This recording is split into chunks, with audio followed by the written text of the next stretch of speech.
for Halloween.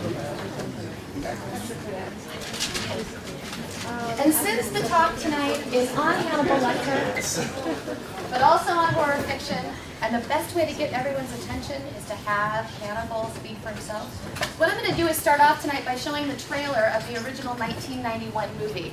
This is a trailer I remember seeing, and I remember going and seeing this movie in the theater when it first came out. And so if this doesn't get you in the mood, I don't know what will.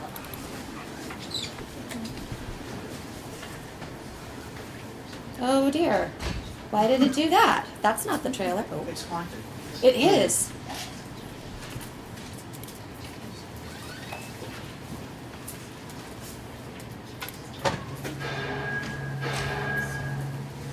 Spook usually strong. Not yet. I'll be right. You'll do fine. The killer is on the loose. Keeps them alive for 3 days. Then he shoots them, skins them, and dumps them. A rookie FBI agent is on his trail. He's got real physical strength, cautious, precise, and he's never impulsive. He'll never stop. But in order to track him down, she'll have to match wits. I'll help you catch him, Clary. Believe me, you don't want Hannibal Lecter inside your head. With the darkest of all minds. Just do your job, but never forget what he is. But he's a monster. Pure psychopath. So rare to capture one alive. So close to the way you're going to catch him. Do you realize that? Oh, Clarice, your problem is you need to get more fun out of life. You told me you don't spook easily. You call this easy, sir? Lecter's missing an arm. Man's a raving maniac. Who knows what he'll do?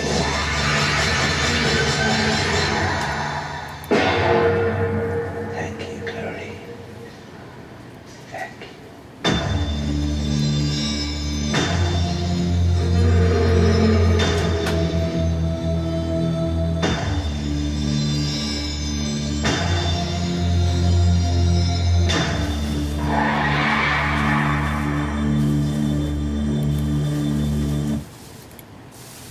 So how many of you would have gone if you had seen that trailer? Oh, actually a lot. Well, it got me too. And so this started my enthusiasm for the series of books written by Thomas Harris that we were talking about before. I'm not going to try to hold them up again because I need 2 more arms. But before we start talking about Lecter as he appears in the books, I actually found out in doing some research for this talk that there's some interesting facts about the film itself. As I say, it came out in 1991, and here was the original book cover. Another version of the original book cover looked like this. Later versions of the book cover are a conglomeration of the original and the various elements used in the movie poster. This movie poster was the original movie poster, and in fact it's won the award as the best movie poster of all time by the American Film Association. In addition to which, the movie was released on what day of the year, you think? Valentine's Day. Great thing to take your girlfriend to if you want to get her cuddled up next to you. Not only was it released on Valentine's Day, but it was released with a lot of pomp and circumstance. So there were only a few theaters in which it was released because it was actually a really low-budget kind of indie film. But they had learned from The Exorcist, which came out in the 1970s, and was the only horror film up to that time that had ever been nominated for Best Picture at an Academy Award. Now, how did The Exorcist marketing work? Well, the marketing people got people excited to go up to The Exorcist by saying things like, people are throwing up in the aisles, people are fainting dead, there was a guy who almost had a heart attack. And the more they would say things like this, the more the public would come out to see this film that was wreaking this havoc on its audiences. So Jonathan Demme, the director of this film, took a leaf out of the book from The Exorcist, and what he did was even more aggressive. He actually had in front of several theaters troops of what looked like armed guards that would stand outside when you would go to buy your ticket, and you could clearly see their guns and badges and other things. And you were told you were allowed entrance once. Once the movie started, no one was allowed entrance or exit, but these people were here in case something terrible ensued. So as soon as that was known, everyone was flocking to see this movie, that you had to have armed guards guarding. So what happened was the release, though it was on Valentine's Day, was actually very, very successful. In addition to which, 13 months later, this was the third film in history to sweep the top 5 Academy Awards, including Best Picture, Best Actor, Best Actress, Best Director, and Best Screenplay. Followed historically only prior by It Happened One Night and One Flew Over the Cuckoo's Nest. So not only is this the first or second horror film to be nominated for a Best Academy Award, first one to win, and a film that was so substantial that it swept in a way that almost no other film ever has. Now, an interesting thing about the Oscar success of this film is that, of course, it catapulted Anthony Hopkins, our friend Hannibal Lecter. Anthony Hopkins was relatively unknown prior to this time in America, certainly had made any big Hollywood blockbusters. He took on this role, for which he won the Academy Award and for which he's featured pretty largely in the trailer. But how many minutes do you think he was on screen during the actual film? Just over 16.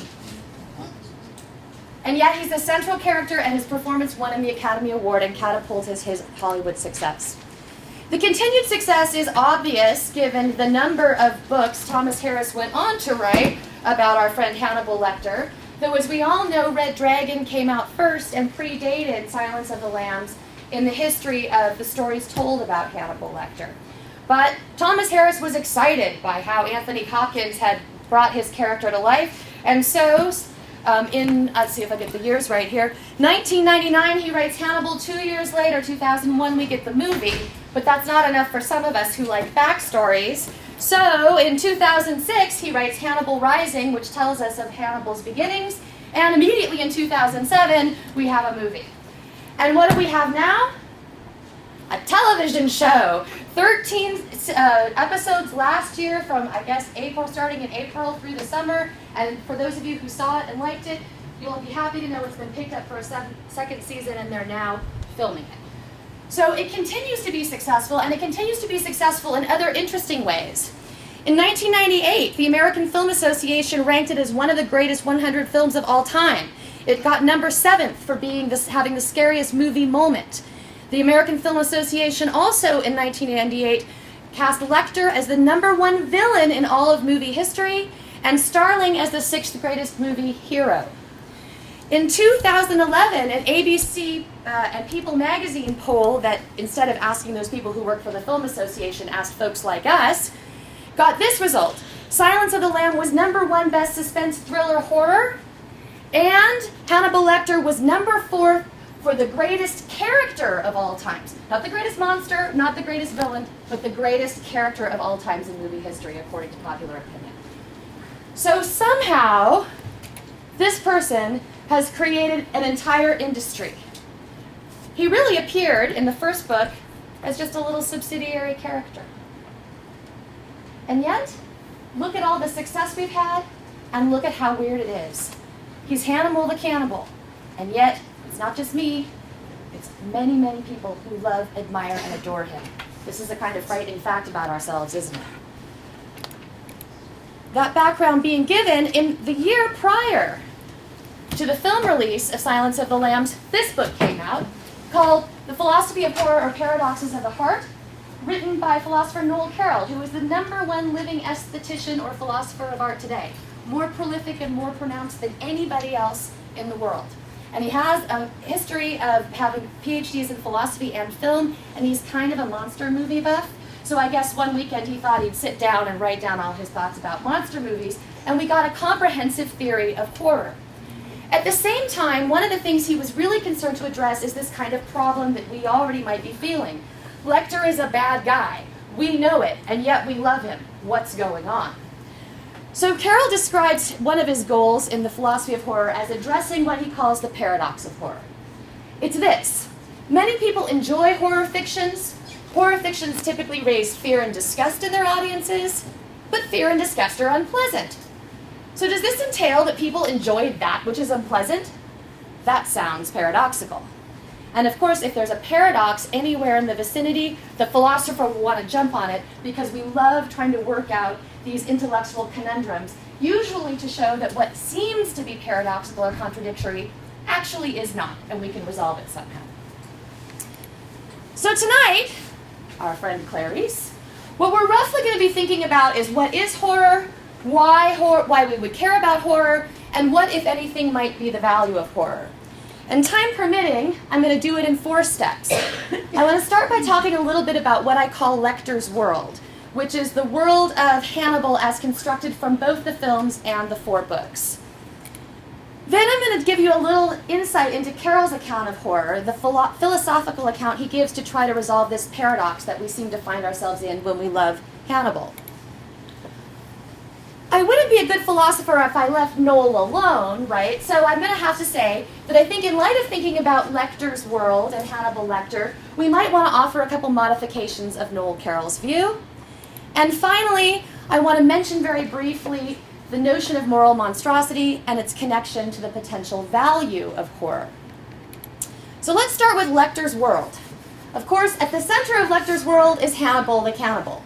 And one of the wonderful things about this character is the fact that every time we have a really negative, and so negative it actually goes off the scale of negativity, a negative quality for him, we have almost a related, contravening, positive, and extremely positive quality. And so I'm going to suggest a few of these, although I think there are many more. So the most obvious one is he's a cannibal. Bad. But he's also a gestatorius thete, right? What do I mean by that? He's a really good cook. He goes beyond a good cook. He makes Julia Child look like chopped liver. Not to talk about liver too much too early, right? He's actually described in all of the books as having in his cell, after he's been captured from being a serial murderer, only several kinds of books. He has The Joy of Cooking, which is a famous cookbook from the mid-1950s, 60s, right? He also has the original Encyclopedia of Gastronomy from the 1800s. He publishes recipes in Bon Appetit, and we know from what he talks about that he has good ability to prepare not just regular food, but very specialty food items. In fact, the only items he actually as a cannibal goes for. He's not just a rogue madman who eats people. What does this guy eat when he cannibalizes, which is not every time he kills? Brains, liver, tongue. That one I haven't seen in the books. So offal, for one thing, right? That is internal organs, which are the domain of only those people who have the highest culinary taste. In addition, which we don't know till Hannibal Rising, he also has a penchant for cheeks, the juiciest part of the pig and the fish. So he's not going to bother with a bum or a leg or something like that. If he takes somebody down, he is going to eat some part of them that's most juicy or prepare one of their organs in a highly gastronomic way, such that if he feeds it to someone else, they'll never know and they'll give him high praise for his excellence as a chef. So on the one hand, cannibal bad. On the other hand, we're kind of in awe of this gustatory capability he has and his culinary skills. Similarly, it's obvious that he's a manipulator. Even from that little bit of clip that we saw earlier, Jack Crawford, who's the head of the FBI Behavioral Sciences Center, who sends Clarice Starling down to interview Lecter, says to Clarice, don't let him get in your mind, right? You don't want him to know anything about you, because if he does, he might be able to manipulate you so far that he gets you to commit suicide. This is something he's done with several of his victims, including a case that's pretty obvious in Silence of the Lambs, where he causes one of his cellmates to kill himself by swallowing his own tongue, merely by whispering to him through the cell wall all night. Right? So once he gets in there, he can manipulate you in dangerous ways. On the other hand, he's so psychologically perceptive, the FBI want to call on him to help catch criminals. Right? Similarly, he's a serial killer, true, but again, not a wanton killer. He has a deep sense of propriety. Well, maybe it's twisted sense of propriety, but there's some sense of appropriateness that goes through all of his killings. So he has 3 reasons that I can divine that he actually takes lives. And one is a reason that we would normally take to be morally appropriate. What's the only morally appropriate thing we agree on? Self-defense, right? So when he's caged or somebody is potentially jeopardizing him, he lashes out. And usually in very unaesthetic ways, just to get out of the situation. But he also has this really deep sense of justice and vengeance. And in fact, if some of you have been studying maybe moral philosophy, maybe legal philosophy. You might have heard of this phrase, lex talionis, the idea of retribution that's eye for an eye. Well, Lecter takes that to the next level, and anytime somebody does something unjust, whether it's kill another or just treat them poorly, he's going to get them back in the same way, but with an aesthetic, clever twist. Another reason we like him. And in fact, in one of the books, he's described as only taking on bullies. He's the underdog physically. He's probably much smaller than I am, as described. And yet he has a tendency to take on people who are much larger, who he thinks are bullying other people. He won't just kill you because you happen to come and interview him. He has a third reason for killing that involves his sense of appropriateness, maybe not ours, and that's to do the social service of getting rid of people who are aesthetically poor, like the bad flautist, who he kills because he thinks the symphony will be improved if the flautist is removed, and he also thinks that the trustees of the symphony should enjoy the flautist for the best he has to offer. So we take the flautist organs and serve them to the trustees over a lovely dinner, and not with a nice Chianti, but instead with an Amarone. All right, he's emotionally cold. We know this because in one scene we find him hooked up to a heart monitor while he actually attacks a nurse and bites out her tongue. I mean, his heart rate doesn't move from 75, just 7 points, up to 82. So it's not as though he even gets emotionally thrilled by attacking people. He seems to have almost no emotionality whatsoever, although this is contravened in other of the books. But in Silence of the Lambs, that's what they suggest, which is what makes him the monster, the pure psychopath, because he doesn't have that empathy. On the other hand, he's intellectually, and admirable is not strong enough a word. He knows all about chemistry.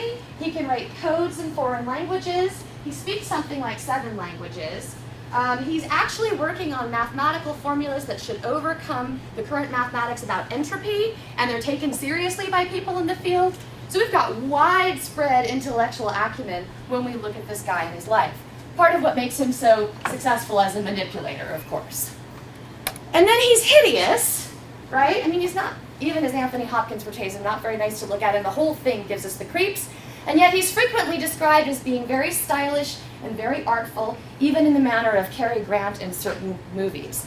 He's also a very accomplished artist. He plays 5 or 6 instruments, and he can draw, as you've seen in the movies, they do a nice job of showing this, he can draw to absolute perfection.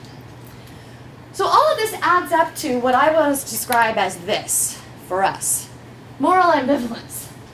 We look at him and we think, there's no way we could like him. Look at all these bad things, and they're extremely bad, but then when you get enough of these kind of good things in an extreme enough position, all of a sudden we sort of start rooting for him. And I think we're unclear about how we should feel about him and about ourselves for being in that position. Now, just to prove that people really do root for him, and this just isn't word of mouth from me, we have here this one of my favorite lines that's going to appear in this clip, which is the last scene of the movie in Silence of the Lambs. And I'll just give you a heads up.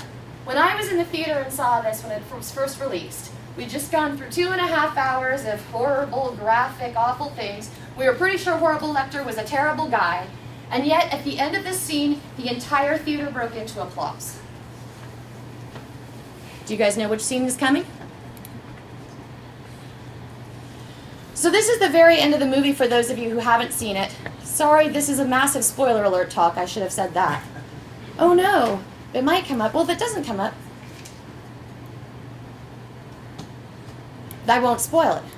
In any event, there's a moment at the end of the movie where it's actually free Hannibal Lecter on the loose, back on his cannibalistic ways, against a character who's really not that bad. He's not that exciting, but he's not that terrible. And what he says to Clarice is, I'd love to stay and chat, but I'm having an old friend for dinner. And we see Dr. Chilton, the man who's been keeping him in the prison for many years, coming down a plane. And the whole audience went, yay! Now there's something really strange about that kind of result, I would think. And I think that's an indication of the depth of our moral ambivalence. There are also lots of things to say about the characters in Lecter's world, though I don't want to take too long on this. But I think that they're not as clear-cut as they seem. So Clarice Starling, the number 6 hero of all time, actually exhibits all kinds of character traits that aren't really very good. She tends to have a short temper. She tends to take risks that are unnecessary. She tends to buck authority when she shouldn't. And she tends to be so enterprising that she doesn't really care who she steps on or uses. And actually her relationship with her best friend at the FBI school is indicative of this as the books go on. So she's the clear hero, but she's not clearly a hero. Second, in terms of obvious good guy, is Jack Crawford. He is the head of the FBI Behavioral Services who has co-opted Clarice, who's trying to get her FBI agents, she's trying to earn her degree to become an agent. She's co-opted her to go see Hannibal Lecter and talk to him about Buffalo Bill, the guy who's skinning women that we need to catch. Now, obviously, the leader of the good guys, the leader of the FBI, and in fact, in the stories, this will be the 4th serial killer he's ever caught. He will have caught more than anybody else in his career. And he's very motivated to make sure he actually gets Buffalo Bill because he's being forced to retire in only 2 months. So he wants to have this honor of having been the guy who led the team who caught 4 serious serial killers. But as a result of that fact, our good guy Jack Crawford seems to exhibit these kinds of character traits. He risks others' lives and others' livelihood and others' emotional lives quite frequently and across several of the books. Clarice is a great example. He rips her out of school, manipulates her by saying, you know, whatever you do for me, I'll write you a good letter, I'll make sure you pass. And he throws her down in the cell with Hannibal Lecter. Why?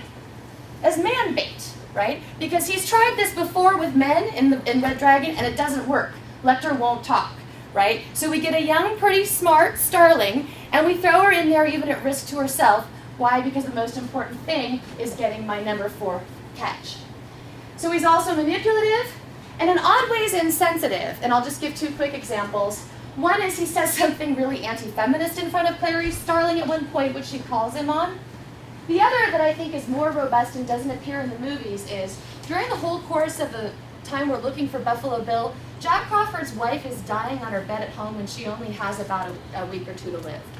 He spends the entire time not with her and only makes it there to her bedside about a couple of hours before she dies. So that might seem pretty insensitive to family obligations on behalf of Job. Frederick Chilton, there he is, our buddy. The doctor who keeps Hannibal Lecter under wraps, or at least behind bars, for at least 8 years. I love that picture of him, by the way. So smug, right? He's supposed to be the classic anti-hero. We're not supposed to like him. This is the guy that we're so excited that Hannibal Lecter is going to have as a friend for dinner. Why don't we like him? Well, he's described as a dolt, he's described as smarmy, he's described as being too interested in propaganda and not interested enough in intellectual development. And as you can see here, he has really bad taste. So this is a great example. He's got a pink shirt with a tie that's got like pheasants on it and navy blue and stuff, and the houndstooth jacket that's pink and purple and brown. And really, when you put it all together, it makes Hannibal Lecter's point that the man doesn't know how to dress. But most of his flaws are really aesthetic or really insignificant. And yet, Paris sets us up not to like him at all. Finally, we have, in this movie, Buffalo Bill, who's the roaming threat. In Red Dragon, we have a similar character, the Tooth Fairy, the roaming threat. Obviously bad, right? We've gone from the best to the worst, we hope. And yet, in both cases, Paris gives us backstories and information about these characters that show that they exhibit strong amounts of sensitivity toward various things. Think about Buffalo Bill and his precious, right? And they also suffer from great deals of emotional fragility. Both of these threatening serial killer characters that are trying to be caught in these stories are undergoing self-prescribed transformations to try to overcome a kind of deep self-loathing that's so intense that it's hard to imagine what it would be like. And Harris gives us a sense of how hard it would be to live in that way, even though, of course, the right way of expressing that is not to go around killing women, skinning them to make women's suits. But all of that comes together then to produce a world that's not just hero-villain, which is what we would think it is, but instead it's actually really morally complex and involves us in various degrees of moral ambiguity when we try to evaluate it. So very quickly, I think Lecter's world is a complex matrix of the morally obvious and the morally nuanced that involves us in emotional ambivalence. which is analogous to many morally edifying texts and movies that aren't horror films. But the extreme qualities of the characters and situations in this case can invite us into a different kind of moral reflection, one intimately connected to the concept of moral monstrosity. So with Lecter's world taken care of, let's think a little bit about what Noel Carroll has to say about horror. And I let him speak for himself because no one can speak better. Here's how he describes his goal in this book. In the philosophy of horror, I dealt with the paradox by arguing that, in addition to fear and disgust, horror fictions also engender fascination and curiosity in audiences. Such fictions do this in virtue of possessing a certain sort of monster, an impossible being, that is not only the object of fear and disgust, but which, in addition, commands our fascination in virtue of its anomaly. On my account, the pleasure derived from horror comes from the fascination it instills. That fascination ultimately focuses on the anomaly of the monstrous being, who, being impossible, is an apposite object of curiosity. And he goes on to say this: the selfsame features of the monster that give rise to fascination also give rise to fear and disgust. Thus I argue that fear and disgust are the price the audience pays for fascination. Furthermore, enjoying horror fictions is not paradoxical, for our enjoyment resides in our fascination, rather than in some sort of masochistic enjoyment of our own pain. Now, we might want to know a little more about what Carroll thinks a monster is to understand how he thinks this is going to solve the paradox of fiction. And one of my I'm going to skip this one, but it's going to go really fast. There it goes. One of my favorite parts of Carroll's book, if you ever have the chance to read it, and Michael, you can comment on whether you think this is true or not, is that he has a section called How to Make a Monster. And it goes on for something like 20 or 30 pages, where he details all the things you could do if you wanted to write a new horror movie or create a new horror novel. All you have to do is sort of flip to this part of the text and say, what do I take? I take the tree and I fuse it with the department ahead. Yeah, good, there's a new monster. So he's got all kinds of techniques for building monsters, and we're going to talk a little bit about what some of these are and how they work. Notice, by the way, which monsters I have up here. Are these very scary? No. So Carroll's initial account of monsters doesn't distinguish between benign monsters and horror monsters. So here's what it takes just to be a monster. In his words, you have to be abnormal, a disturbance of the natural order, or a breach of the norms of ontological propriety, or an extraordinary character in our ordinary world, or a being whose existence is not countenanced by contemporary science. I said or, but actually Carroll suggests that these are all functionally or maybe even conceptually equivalent. So his basic view about monster making, it goes like this. A monster is what he calls a categorical violation, given that it can't be placed in our standing conceptual categories, either because it's actually logically impossible, it would involve us in a contradiction of affirming A and not A, or because it's nomologically impossible, that is, it contravenes the known laws of nature. So we want to see some horror stuff, don't we? So let's look at some monsters so we can look at some horror clips. Ooh, that one's scary. Because Carroll defines the horror genre as one designed to elicit a specific emotion he calls art horror, which is a mixture of fear and disgust, he has to describe monsters in a special way. That is, if you have a monster that's a categorical violation, in order to make it a horror monster, it also has to be threatening or dangerous in order that it would inspire fear, and it has to be impure in some way in order that it would inspire disgust. Examples. Logically impossible monsters. Zombies, right? Could anything get more logically contradictory than that? The living dead. Pretty straightforward, isn't it? He also thinks that mummies and vampires fall into this category of the extended living dead, and so count as monsters that are logically contradictory, and also because they're threatening and in some ways impure, count as horror monsters. Another way to make a logically impossible monster is to animate a thing that shouldn't have any thoughts, feelings, or ability to move on its own. If you give it its own consciousness and mobility, you've got the animate, inanimate, and that always is terrifying. Why? Because it contravenes anything we can know or understand. Now you can see how he thinks these things are going to inspire curiosity and fascination, right? Because we wonder how they could be possible. What would they be like? They're not like anything we can even understand. And so we sit back and start to ponder how we should understand the ways they might behave in our world. Here's a little more monster mash. We might make monsters that are, instead of being logically impossible, simply violating the laws of nature or not countenanced by science. And one way to do it is by using fusion, right? So werewolves would be a good example. You take the wolf and the human, you stick them together in one entity, and you've got something that violates our standing known categories, and therefore inspires curiosity and wonder, because we think, well, what would happen if you put those two things together? How would it reproduce? How long would it live? What would kill it? The cat people, if for some of you who might be aficionados of older movies, is another example. These are people who, as a result of a curse, actually turn into jaguar-like creatures. This is my favorite example that he gives, and he describes it this way. The creature in the original thing, not in the remake, but in the old movie, which, does anybody know what year this was? Where's Nate Sexton when you need him? 51. Right? Good. So he describes this creature, which we can kind of see a bit here, but we can't see much of him, this way. It's an intelligent, two-legged, blood-sucking carrot. Now that's interstitial. That is, that falls between many categories.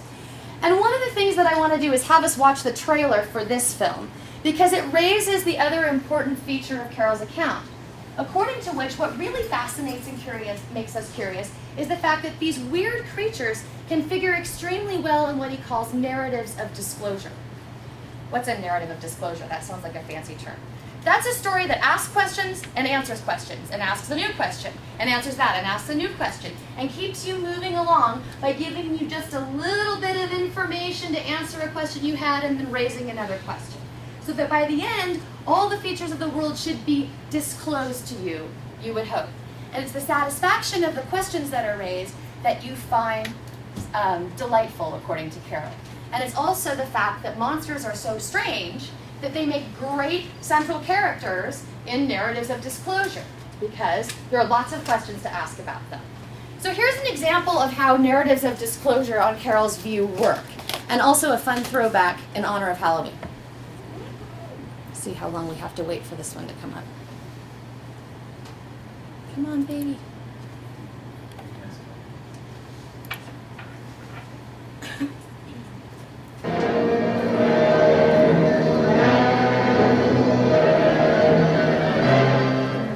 The thing from another world. This is the spot where it was first seen, and these are the first people who saw the thing. How did it get here? Where did it come from? What is it? That thing's alive, sir. I saw it. I shot at it. I hit it. I know it. Nothing happened. It just kept coming at me, making a noise like a cat doing. Heaven, it was awful. You could see those hands and those eyes. So you got to do something about it. You got. Is it human or inhuman? Earthly or unearthly? Baffling questions, astounding questions that not even the world's greatest scientific minds can answer. Gentlemen, you realize that we found a being from another world as different from us as one pole from the other. We can only communicate with it. See? What happened, Doctor? In the greenhouse, I was working. I couldn't see. Yeah. Then a blast of cold air, and I heard Olson scream. Come here. Get in the corner. Now hold this in front of you. Stay by the light switch. 1.9. Needles hit the top.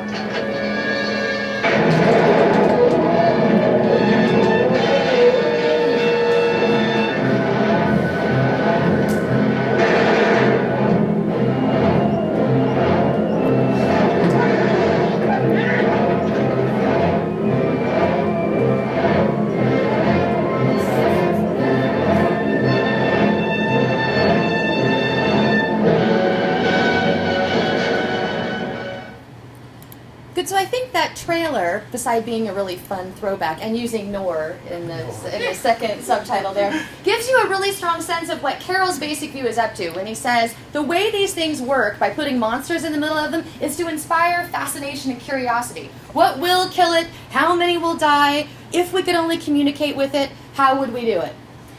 There are lots of other ways we can make monsters on Carol's View, and I won't discuss them for now in the interest of time, but if you'd like to know, I'd be happy to show you film clips showing how some of those work as well. Okay. Now, what does Carol have to say about Hannibal Lecter? And I feel sorry, here is Professor Carol. Really a lovely man. What does he have to say about Hannibal Lecter, you think? Given what I've said so far. Any guesses?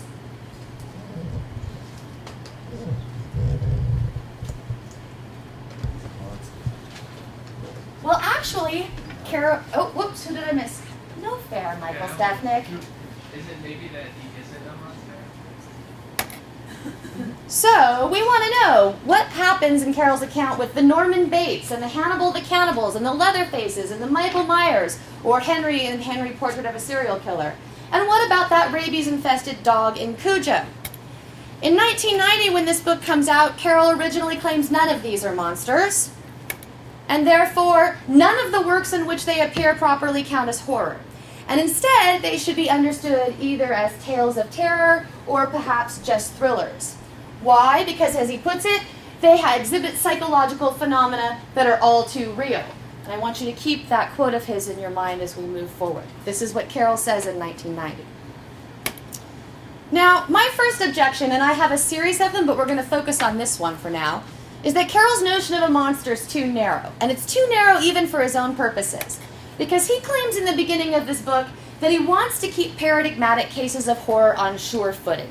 That is, if you sat down and you wrote out a list of all the literature and maybe movies or sculptures or paintings that you thought of as horrific, and we put all of our lists together, his account would grab almost all of them that were on everybody's lists. Okay? He does say his analysis might call us to revise our categories a bit, but not too much, just a teeny bit. However, philosopher Cynthia Freeland and Renee Conroy, his account of monster wreaks much too much havoc on our pre-reflective classificatory practices because it rules out all cases of what we might call realist horror, and I'm going to claim that this is a central part of the horror genre. And let me drive that point home by giving you a list. If you were writing a list, I bet lots of you would put movies like this on it. Psycho, the Lecter series, the Saw series, the Halloween series, the Texas Chainsaw Massacre series, and the Hostel series, and probably others. And now notice, although this isn't necessarily a good thing, but all of these have been remade many times. So if you add up just the number of movies that we would think of as being central in these 5 series, you get 35. 35 movies we would all expect to find in the horror area of Blockbuster were we looking for them. None of these count as horror on Carol's account. Now, do I need to convince you that they should count as horror by giving you another trailer? Yes. Yes. Which trailer do we want? Do we want them both? Yes, we want them both. Good. Let's do this one first. This is part of the fun, right? Oh. How do we make it big? No, not the shower scene. Oh, come on. Not the shower scene. Doo-ba-doo-boo. This should also be the original trailer. I don't know why it's not behaving. Here it is.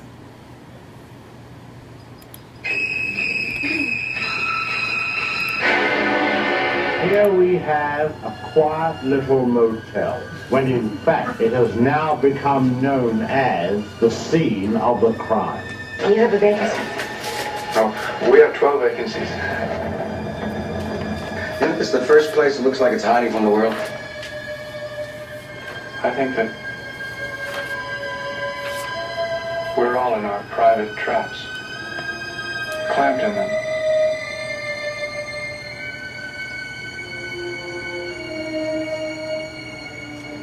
And none of us can ever get out. Is anyone at home? Oh, that must be my mother. Is anything wrong?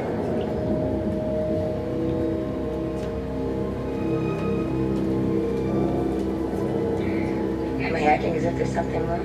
She's not missing so much as she run away. Put me down. Mother! Oh, God! Mother! What are you running away from? She looked like a wrong one to you? It's not as if she were A maniac.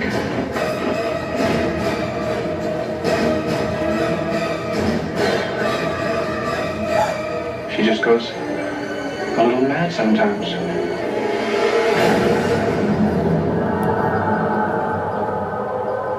She wouldn't even harm a fly. One more, right? Okay, let's listen carefully to what they say at the end of this one. If we aren't convinced that Psycho belongs in the classic horror films, this one, it seems to me, certainly reflects the kind of phenomenon that we're thinking about, whereby the more frightened you are, the more likely you are to go tell your friends to go see the thing. So watch this old trailer, but avert your eyes if you need to, because this one's pretty scary. No, not that. Where's the trailer? There it is. What happened was true.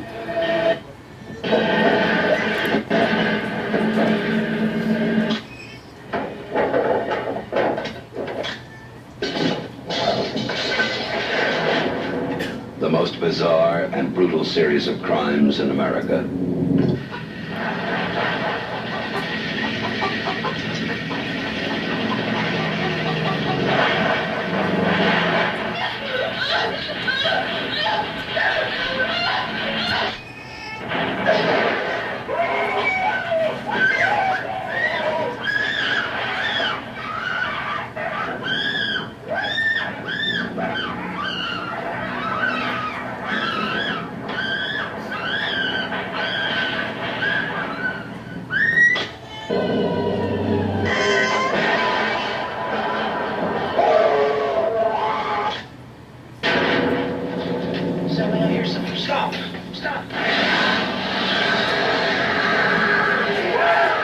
This is the movie that is just as real,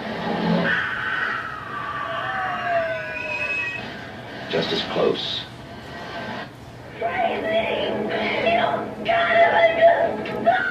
just as terrifying as being there. Even if one of them survives, what will be left? The Texas Chainsaw Massacre. After you stop screaming, you'll start talking about it. So not only is that last line great for marketing, but did you notice that one of the things that was suggested here is not only that it's based on a true story, which it roughly is, but that your experience is going to be of realist horror, and that's what you're coming for. Now, Carol has left out all these kinds of things, and I bet in the Q&A you can add many more. Silence of the Lambs comes out in 1991. Carol's book was in 1990. By 1995, he's sick of people saying this to him. So he decides to make a concession. And the concession goes like this. I don't think I was wrong originally. In fact, I still think Psycho's a thriller or a suspense movie, not a horror movie. And same with Texas Chainsaw Massacre. And all of you guys are so into Silence of the Lambs now as horror. I think it's a thriller. But anyway, if you want these things in the horror category, my description of Monster can satisfy it. Maybe my account just needs to be reinterpreted, though not changed. So his reinterpretation goes like this. And now remember what he said earlier. We're going to describe psychopaths and serial killers as sci-fi of the mind and psyche, rather than as science fiction of the physical world. Notice how that's in tension with earlier when he claimed these were all too real and therefore couldn't count as monsters. So I want to say this is just false. This redescription doesn't work at all. Norman Bates and Leatherface are both loosely based on Ed Gein, a real-life serial murderer. Lecter is a hybrid of a number of serial murderers, including, I believe, Ted Bundy and Gacy. And there are a number of other films like Henry, Portrait of a Serial Murderer, that are straightforwardly trying to represent real serial murders roughly as they are, and actually, in many cases, not as horrible as they really are. Ed Gein is reported to have killed 600 people, not just, the 4 or 5 who died in the Bates Motel. So I want to say this redescription doesn't help Carol, and instead we have 2 ways to account for monsters like Lecter. We could weaken his definition of monster by replacing impossible being with unusual or abnormal being. Doesn't sound bad, right? Psychopaths are abnormal psychologically. Serial killers seem a little broken. We're happy they're aberrant and not just running wild on every street corner. What do we think about this option? Will this work? Will this save Carol's account of Monster with only a slight change and allow Hannibal Lecter in? Yeah, what do you think? No, you can't call someone who's abnormal a monster. Why not? Well, there's plenty of atypical students in education. Do you want to add to that? I was going to say, it just occurs too often.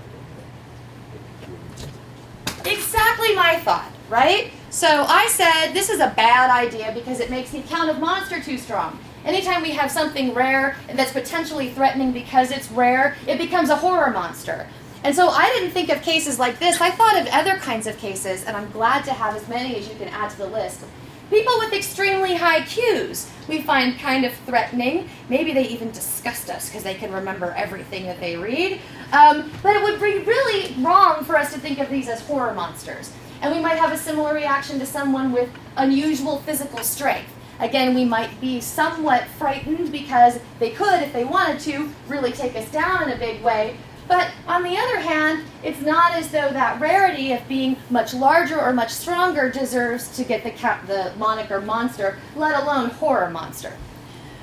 So what do you think my suggestion is? My suggestion is we're going to widen his definition of monster to countenance what I'm going to call moral monstrosity. So now we have categorical violations that come in 3 kinds instead of just 2. We have the logical violations, violations of what's possible.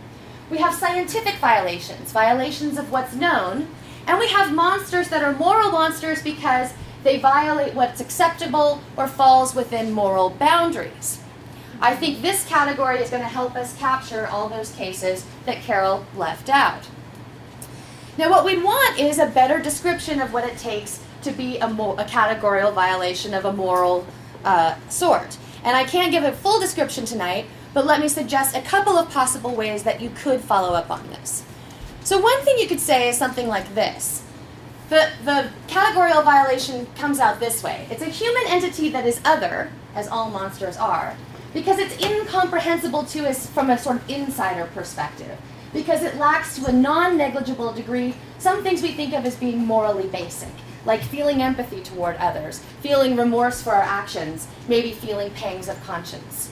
So when we come up against some entity that doesn't seem to have any of those experiences, we find them very difficult to understand, bordering on incomprehensible in the way that the interstitial carrot blood-sucking whatever being from outer space, though we can imagine it, is sort of incomprehensible as part of our world. You might not think that's strong enough to count as a categorical violation of the right kind, so you could add or change it to be a version that's a little more stringent. You might say that being a moral monster requires us to have a wholly amoral human entity, one that falls completely outside of our traditional moral categories, which I'm just going to claim, though not defend, run a span from very, very, very, very evil to very, very, very, very good, but don't usually include in our understanding of moral behavior, virtues, vices, how they're applied, how we develop them, things like the purely evil or the purely good. This is why when we describe God as all good, there's a way in which we sort of understand what we're saying, but also can't conceptualize it. What if moral monsters were the absolute opposite? They fall off the moral spectrum because they they go beyond evil into some realm that morality doesn't touch anymore. This would be hard for us to understand because our moral boundaries end at evil. Now, there could be a philosophical reason to prefer one of these over the other, or to try to modify them into a composite, or to try to come up with something else. My suggestion is either one of these or any permutations of them are going to help Carol get out of this pickle that he's in. Now, the question is, why do I care to get Carol out of the pickle? And I want to get Carol out of the pickle because, in fact, there are other problems with his view that I think accounting for moral monstrosity can fix. And that will be part 2 next year on Halloween, because I want to give you guys some time to talk. But I do want to make one more point about a problem with Carol's view I think that we can address by countenancing moral monstrosity. So I think that Carol, and of course I would, because I'm walking around with 4 Hannibal Lecter books in my arms, undersells the value of the horror genre. What does he do? he turns it into a genre that's purely entertaining, because the only good-making response you have to it is fascination and curiosity. And his claim is, the only reason you watch horror movies, if you do, is because you're fascinated and curious enough that the pain and disgust you feel is outweighed by your absorption. Now, he'll say, for those of you who run away from the theater and say, I never want to watch a horror film, well, you're just not fascinated and curious enough, and therefore your negative emotions outweigh the positive.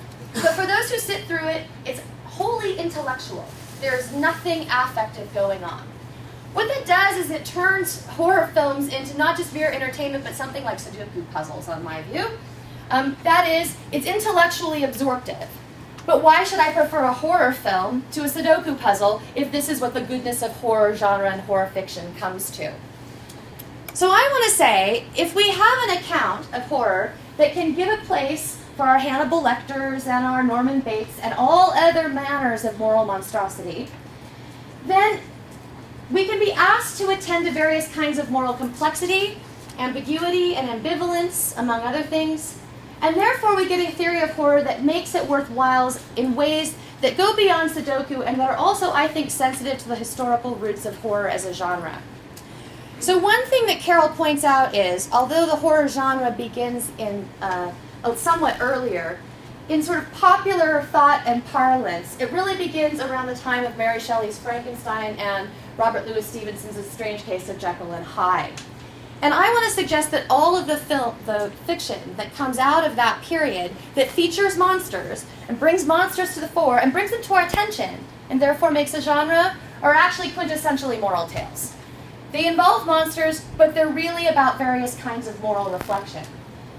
So if you have read these pieces of literature or studied anything about Frankenstein beyond the movies that we see in the theater, you'll know that one of the main questions that actually is raised in this particular text is, who is the monster, right? The thing that we call the monster, some people call him Frankenstein, is actually frequently depicted by Mary Shelley as Dr. Frankenstein, who's the creator of this being that's out of reanimated flesh from dead corpses. But the being isn't described as a monster for most of the book. What's he called? The creature, right? He's a creature. He's different. He's not a monster. Frequently, the moniker monster is actually used by Dr. Frankenstein or others either to refer to himself and the mistake he's made in trying to reanimate dead flesh, or only to the creature somewhat after he becomes orphaned by his father and he turns vengeful as a result of that fact and engages in really horrible acts of violence. But it's not clear throughout the text, in a straightforward way, who's the monster and who's not. And there's some sense in which we see ourselves asking this question, is leaving people aside enough to turn us into something like a mini moral monster? Or is overstepping our zeal with respect to the development of science without regard for the health of other people something like treading on the edges of moral monstrosity? These are things we do ourselves. These are the ways these stories turn us back to look at ourselves. Some of the other questions I think that get asked by stories like these in the original form is, where do monsters lurk? Are they always in dark corners and dark shadows, or might they be sitting right in front of you? What does it take to be a monster? How are moral monsters created? And my favorite one from Jekyll and Hyde, is there a latent monster inside each of us that if we let it out would take over and run wild? So I actually think that the Lecter series and many other pieces of realist fiction, realist horror, are done a better service in terms of the possibility of giving us an interesting opportunity to reflect on morality than Carol gives them credit for. And I think countenancing moral monstrosity as a category of categorical violation will help out with this. Well, this is it. We're almost to the end, I promise. In fact, we have 2 more slides. Right? Just take a second to look at the picture. This roughly, if a picture says 1,000 words, is what I'm thinking goes on when we watch horror films, or can go on when we watch certain kinds of horror films, especially realist horror. So one thing to note is that realist horror films, even popular ones, often explicitly trade in the moral domain. Jigsaw in Saw, why does he put people in the situations that are horrific in which he puts them? Because they don't appreciate life, right? They need to learn not to take life for granted. And there's even a character in the first movie, the one woman who survives. What does she say? He was my savior, right? Jigsaw was my savior, the crazy quasi-serial killer, my savior. John Doe in Seven, this is the role played by Kevin Spacey, if you've seen this film. What is he up to in this movie? Go ahead, scream it out. Yeah. Punishing these people that are committing those 7 deadly sins in Catholicism. I think it's Catholicism.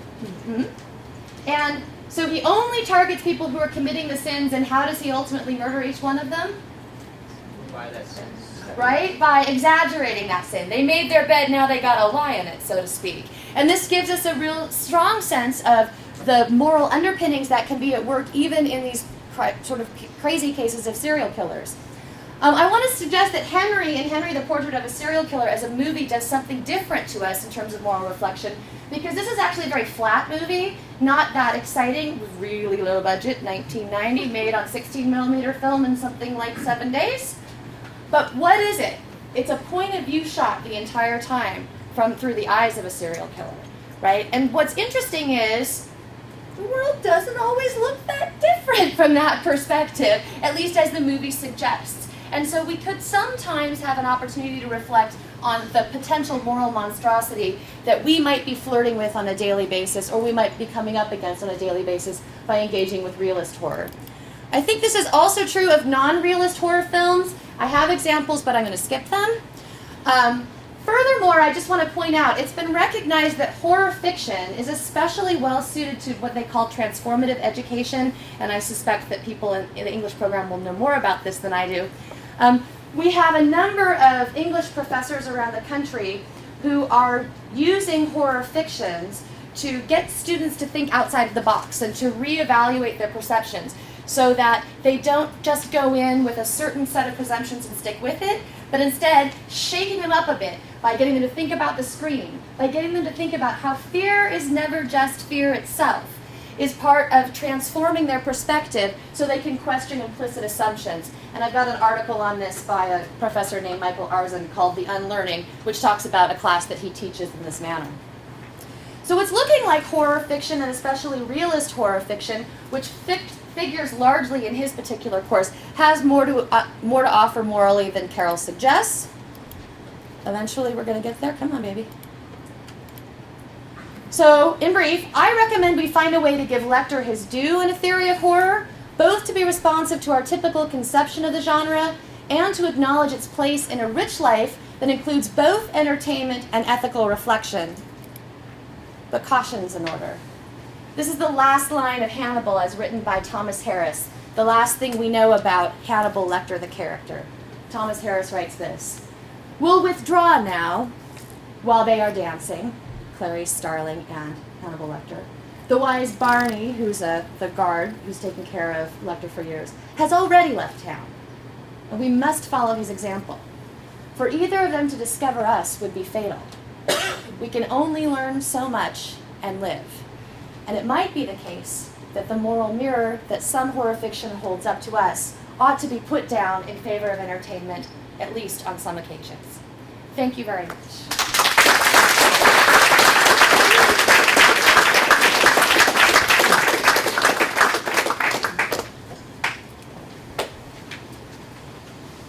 Eugene.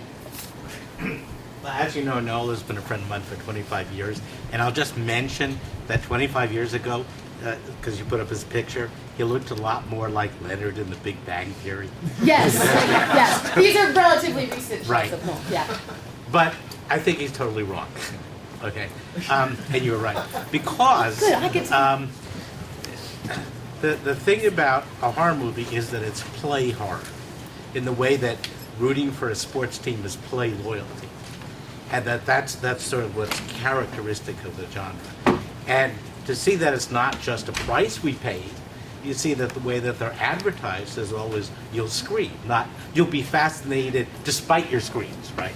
So what's quintessential is that it's play horror, and that the value of that, right, the quintessential value or the defining value is that it's cathartic, sort of in a stimulating way. In addition to that, you might have bonus value, so there's sort of things you're talking about.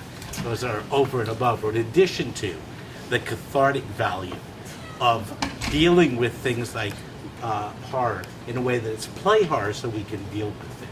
So just two quick yeah. things. So one is that, to be fair to Carol, he absolutely has a whole chapter addressing the fictionality of horror. So it's not as though he somehow leaves that to the side.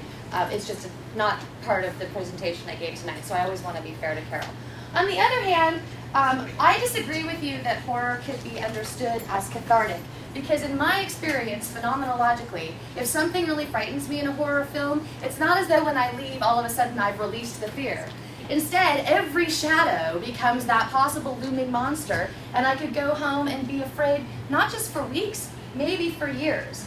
So, I mean, there might be cases where we find horror cathartic, but I think horror that really scares us sticks with us, such that instead of releasing the fear, it sometimes improves it. But I want to let two more people Well, all right. Well, I just want to explain what I meant 1, 2, 3. real quick, okay? Because I said it's play horror. In other words, sometimes people say in a play there's suspension of disbelief. You pretend it's real. You don't, because otherwise you'd run out of the theater. Or jump on stage to It's say design here. playing at being horrified. Right. It's playing at being horrified. And that being able to play at it, right? The way that children play at various things, right? That allows you to feel in control of it. That's what I meant by cathartic. Good, good. 2, 3. I was just going to say that although while a lot of horror movies you walk out and you're no longer scared, there are those who define horror movies and horror fiction and all sorts of things to only be things that leave you scared when you walk away. And so those things exist, so just... In which case we wouldn't have had what we normally think of as a cathartic release or getting rid of, but instead we would have been adding on. And that, I think, is at least some people's perspective on what goes on when you see something that's truly terrifying. Might not be acknowledging the play aspect seriously enough. And Ruth. No, I wouldn't say that it's adding on. I would say it's like awakening a primal instinct. Because when we were back hunter and gatherers, if we saw something like in the corner of our eye that startled us, we would run or we would fight. And I think that primal instinct in our brain and our psyche is awakened when we watch a horror film. And it kind of reminds us of what it's like to be back in that primal hunter-gatherer when there might be a very dangerous person next to you who might kill you. Yeah, our brain is still the same. Like, the part of our brain that I'm speaking of is the amygdala. And when something in a horror film, either there's different kinds of like frights. If something just kind of jumps out at us, our amygdala goes, hey, something might kill you, and it makes us react. And that could be why we're still afraid of the shadows when we leave the horror film or when we finish watching it. This is actually a point that gets made by lots of people who have written about this material, that and especially it works well if you're a director trying to make a moment that will produce shock, right? Those shock moments are effective even for people who've seen movies previously because it hits a part of our brain that's actually so out of our control and so basic. And some people claim that this is a value to watching horror, getting us back to our roots. Others say that it somehow reduces the value of the genre. So that would be an interesting debate to have, because if it takes you back to your primal animal instincts, then it might not be moving you ahead in the rational evolution we need to live in our contemporary world. Or so some have said. I know Ruth was next, and then I'm going to start fielding questions for you so that you can. Thanks. Actually, Dan, we had one next, and then Robin. Dan. Or not. I like your third category, but I'm not sure, since discuss was part of the original of the first two categories, I'm not sure that your third category still gets Hannibal Lecter and instead leaves him as a moral thriller. The well-documented audience reaction where they all cheer when Hannibal's eating the bad good guys suggests that they were terribly disgusting. The kind of disgust that I was thinking of with respect to the moral category needn't be that primal disgust that we have when we confront things that are very usually outside of the norm, or that have to do with the squishy insides, or that have to do with degeneration. I was thinking that there might be a special kind of moral disgust. That is, if impurity is the marker of disgust in typical domains, then you could have a reaction that would count as moral disgust without having the sort of nausea or revulsion, that would say, gosh, I find that person morally putrid, morally revolting, but you needn't have this sort of strong visceral reaction that lots of these other kinds of Maybe disgust like cause. the giggle in Sometimes a Strange Notion, something like that, the urge to laugh inappropriately. And here, if I were to develop this, I'll just give a nod to Carolyn Korsmeyer, who's recently written a book called Savoring Disgust, in which part of what she does is outline all the varieties of disgust there are. So I'd have to call on something unlike what we do when we see the brain of the FBI agent cut off, put on the table, and he's lobotomized and fed his own meat, right? That kind of disgust goes like this, but I'm thinking of Hannibal Lecter as inspiring maybe a different kind of particularly moral disgust that I would have to spell out much, much more fully. I think that's right. Then, Whether it could be done is a nice question, but I would ask Professor Korsmeyer to help me with that. go ahead. All right, so in very, very short, before I start my question, what were the qualities of the non-benign monsters? There were two, right? They have to be threatening and impure. Okay. Threatening objects inspire, I mean, not a sort of typical understanding of the emotions. Threatening objects inspire fear. Right. Impure objects inspire disgust. And art horror is a special emotion that Carol discusses that's a conglomeration of horror and disgust that come together. Okay, so I noticed that, like, Carol really intimately ties the monster with the genre of the movie. So, like, Lecter is tied as more of a suspense to him rather than a horror. But what about things that do satisfy monsters that aren't horror? Like, let's say, like, the new Chucky movies, where it's, like, a possessed doll that used to kill people, and he still does, in horrific, disgusting ways, but it's funny. So good. He has a wonderful article about funny horror. He actually thinks there's a whole category. He would say that counts as horror, and of course it does because it satisfies his definition of monster, right? Possessed doll, sort of, it's got the superimposition and the animate, inanimate. It's got all kinds of interstitiality there. So he's going to call things like Chucky still a monster, still a horror movie, but a comedic horror film. And if you're interested, he's written an article on this. It's really fun. So I think that's right. It's right to worry about that. Whether we buy what he says or not is another question. But there are lots of horror films that strike us as being humorous. And I was just gonna say, like, if things like stuff that has like these horror elements do become comedies, are they even really horrors anymore? Like, we have movies like Sharknado, where it's supposed to have this horror premise, where there's like this supernatural, like, unreasonable thing, but it's hysterical to watch because it's so bad. Or even if we look at really, really old horror movies and we're like, this was so badly done, it's hilarious, like Evil Dead. Movies like that are just dreadful to watch, and it's hysterical. Good. So one thing that I didn't say is that Carol's account actually can cover our changing tastes and ability to have improved technology, because he doesn't say that audiences actually have to feel art horror in order for the movie to fall in the genre. He says that the movies are designed by their makers at the time they're made to prescribe that reaction to their audiences, which are putatively audiences of their own time. So Evil Dead would still count for him because back in, 70-something it was made, it would have been scary for audiences, and in fact it was designed to scare its audiences, even though it doesn't now. There was a hand somewhere in the right corner. Yes, but next. What do you think about American Horror Story? It seems like horror to I can't watch it, actually. Isn't that amazing? Can you Here I repeat the love question? Lecter, but I love him on the page, where he's safe. I don't think I've ever actually gotten through the whole thing. What's your thought about that, given what we've been talking about? It's like the more, like every season it gets worse, like it's more disgusting. Last week it was pretty graphic. It's like getting sexual and like doing things that you wouldn't guess or think about. And then it's like connecting all the horror movies together because they just did like a Frankenstein version of it last week. I'm gonna have to different body parts to girls and guys. So you think it falls squarely in the horror genre, then, just given what your, the way you're describing it? Right. And also as a neat kind of contemporary reflection on historical elements from horror. All right, now I have to watch it. Thank you. I can get it on demand, I hope. In the back, we have a question. With like the intellectual horror of like Lecter and like the other like psychopaths that you said wouldn't normally fall under the range of, it's more in the moral aspect. I don't think that it's necessarily that we're disgusted by it, that we're afraid of it, but because in some ways we can align them with ourselves and we see a little bit of ourself in it. So it's not that we say, oh, these are pure evil, where there's some instances where you see Lecter and you can just see the void of emotion, and you can see you're like, wow, that's very evil. But then there's other parts of him where you see yourself, and I think that scares you more than the lack of human emotion.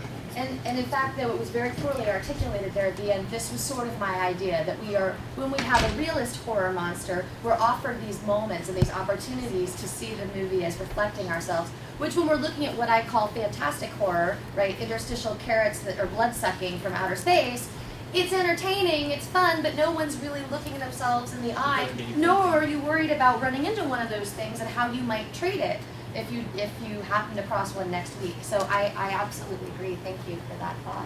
Michael is next. Okay, I really do like your modification because I think Carol's initial one was kind of really problematic, and I know we talked about it a whole bunch when we had that class. And I also think that the value of horror in regards to asking moral questions, specifically how is a monster created, is really a cool thing to think about.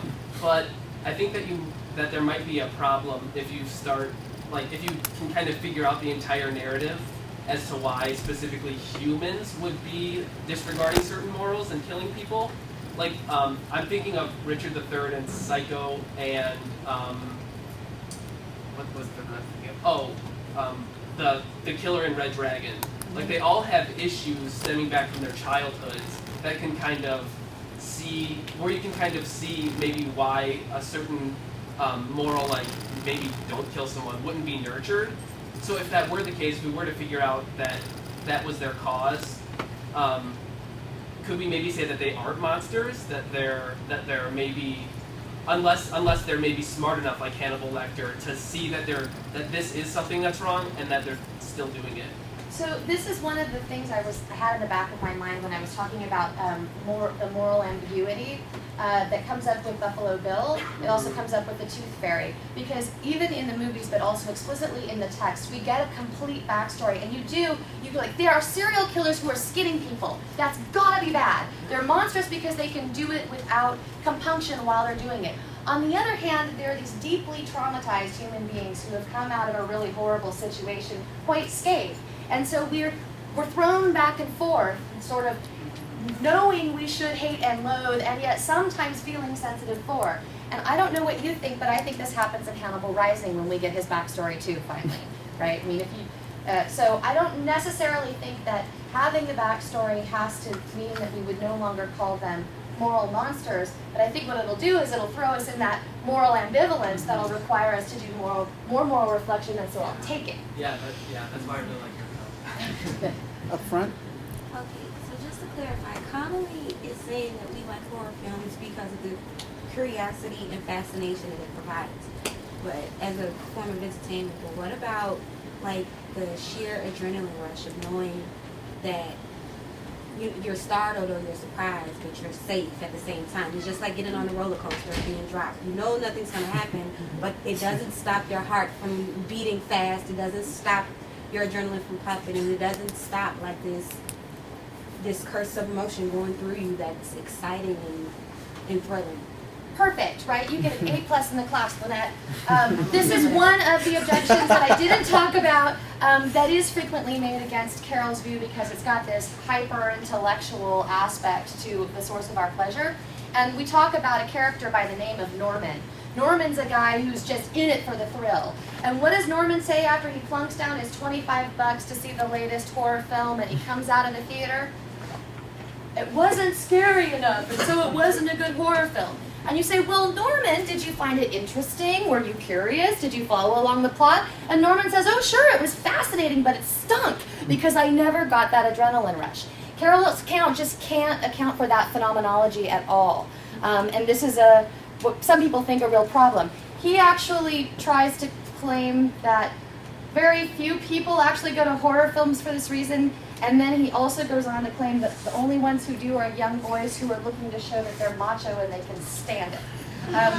This is not a good way of responding to this objection, I would say, because I do think that many people, not young macho boys per se, but do go in it for the stimulation, and not just trying to prove that you can, survive fear and come out alive. So, great objection, Lynette. Right. Oh yeah. In response to the primal, which I think most, like, what 80% of horror movies are sort of, they initially have primal fear. There are horror movies like Rosemary's Baby, where it's just about destroying the hope, and it's just, you know, there's no your instincts don't kick in because you kind of know automatically, like through watching the movie, there's no way to survive this. Like everyone is against you, and there's kind of it almost takes away your will to survive, I guess. And I was gonna say, I think something that needs to put somebody in the monster category is also they have to have some sort of power.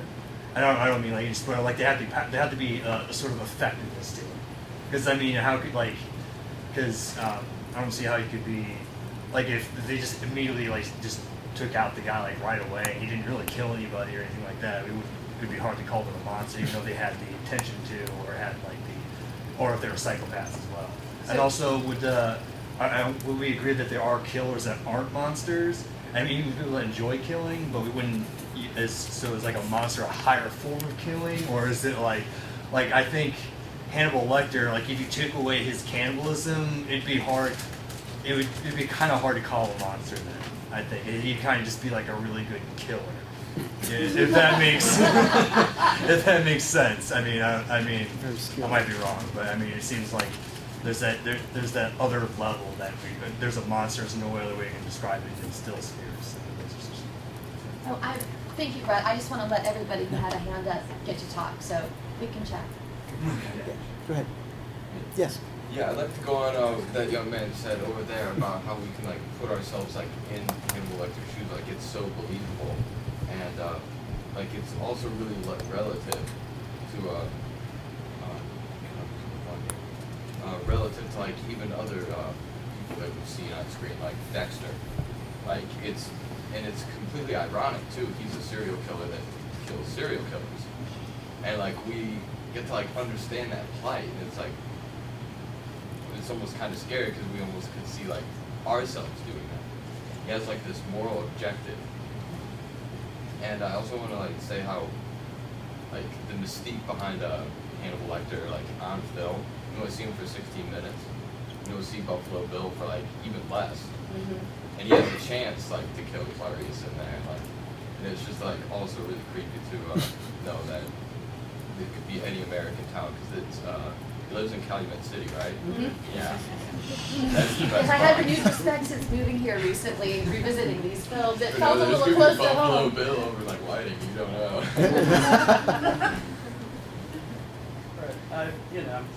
I mean, I have disagreements with Carol's theories, but I did really like, the phrase he used, the sci-fi of the psyche, or and to kind of like almost harmonize it with what you're saying about moral monsters. I consider it more sci-fi of morality.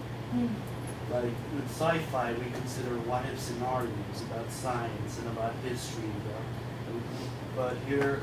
And horror movies are almost invited to conceive what-if scenarios about morality, and that's what facilitates a lot of moral reflection. Like when you basically gave us a list of all the qualities, pros and cons, that Hannibal Lecter had, it turns out that he was, in many ways, an immoral aristocrat, and perhaps, perhaps when we're watching Silence of the Lambs, where we are basically creating, a what-if scenario with morality. What if we could invert morality for 3 hours, where we let immoral aristocrats prevail? And then the same thing with, when we come across really tortured, fragile, and sensitive people who become serial killer, we're also engaging in sci-fi of morality, where we for sometimes create this, fantastic morality, that does not exist, but would like to exist. Just Try it like, on for a while and see what it feels like. And that would be exactly to people are allowed to lash out, People are not allowed to hold in, but lash out all their insecurities and all their fragilities rather violently upon the world. And I really do like the phrase, the phrase, sci-fi, sci-fi of the psyche. I mean, I think it, it has a lot to do. I think I see parallels with the Ballardian phrase, inner space, sci-fi of our moral conceptions, or sci-fi of our. Had Noel or had Carol meant it that way, I probably would have taken it a little more lightly. He actually, I think, means something not countenanced by science, something not part of our world when he says it. And so this is a good suggestion for him, though. I like that. We have time for just one more question. I really think movies like this or books like this make it very real to us. Like how easy it would be for us to become a monster. Like, I'm very serious. Like if we grew up in an abusive home or we grew up in a bad relationship, how easy it is for our mentality to switch and for us to justify our actions based on what's happened before. And if these are the kinds of reflections that, for example, Hannibal Lecter and others like him inspire in us, then I'm glad to see that I wasn't just on my deck by myself, thinking to myself, I think these are morally important and they should count as in the category of horror to show that it can be morally important, but at least some of you agree with me. And what I would really hope is you could tell me more about ways in which you find this in your own experiences with any kind of horror fiction, because of course I'll be compiling all of these examples and notes and trying to see if we can't develop the notion of moral monstrosity further. Thank you so much and happy Halloween!